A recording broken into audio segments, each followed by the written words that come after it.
हाल ही में bank of Baroda के customer data leak होने की एक बड़ी खबर सामने आई है। ऐसा दावा किया जा रहा है कि करीब 700 जीबी से ज्यादा डेटा डार्क वेब पर पहुंच गया है। मामला सामने आने के बाद बैंक ऑफ बड़ौदा ने एक्स पर पोस्ट करके सफाई दी। बैंक ने ये माना है कि उसके कर्मचारी का ईमेल अकाउंट कॉम्प्रोमाइज हुआ था, लेकिन साथ ही ये भी कहा गया है कि उसका कोर बैंकिंग सिस्टम पूरी तरह सुरक्षित है। अब सवाल ये है कि आखिर एक ईमेल हैक से इतना डेटा लीक कैसे हुआ और क्या ग्राहकों के बैंक अकाउंट्स पर कोई खतरा है। आज के इस वीडियो में इस पूरे मामले को डिटेल में समझते हैं। ये पूरी घटना तब सामने आई जब ऐसा दावा किया गया कि बैंक ऑफ बड़ौदा का 700 जीबी से ज्यादा डेटा डार्क वेब पर मौजूद है। इस कथित डेटा में कस्टमर इंफॉर्मेशन, पहचान से जुड़े डॉक्यूमेंट्स, लोन के रिकॉर्ड्स और कुछ इंटरनल फाइल्स होने का दावा किया जा रहा है।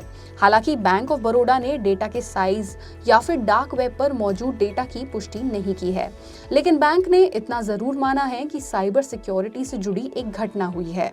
अब सबसे जरूरी सवाल कि आखिर ये हुआ कैसे। बैंक ऑफ बड़ौदा के मुताबिक उसके किसी कोर बैंकिंग सर्वर को हैक नहीं किया गया, बल्कि एक कर्मचारी का ईमेल अकाउंट कॉम्प्रोमाइज हो गया था और इसी ईमेल अकाउंट के जरिए कुछ डेटा तक अनऑथराइज्ड एक्सेस बनाया गया। बैंक का कहना है कि जैसे ही उन्हें इस घटना की जानकारी मिली, तुरंत कंटेनमेंट मेजर्स लागू किए गए, यानी प्रभावित अकाउंट को अलग किया गया ताकि आगे कोई नुकसान ना हो। साथ ही फोरेंसिक इन्वेस्टिगेशन शुरू कर दी गई है और बैंक संबंधित रेगुलेटरी अथॉरिटीज के साथ मिलकर मामले की जांच कर रहा है। अगर आपका अकाउंट भी बैंक ऑफ बड़ौदा में है तो आपके मन में एक सवाल तो जरूर उठ रहा होगा कि क्या आपका पैसा सुरक्षित है।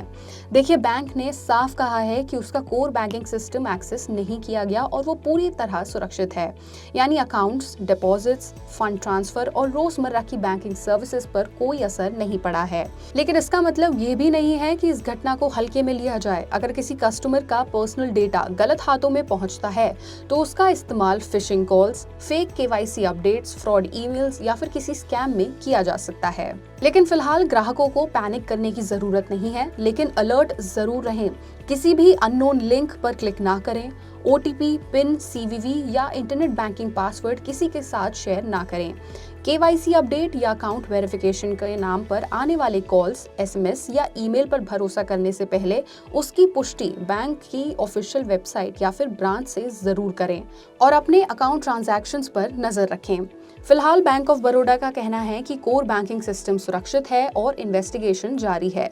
जैसे जैसे ये जांच आगे बढ़ेगी, इस मामले में और जानकारी सामने आ सकती है।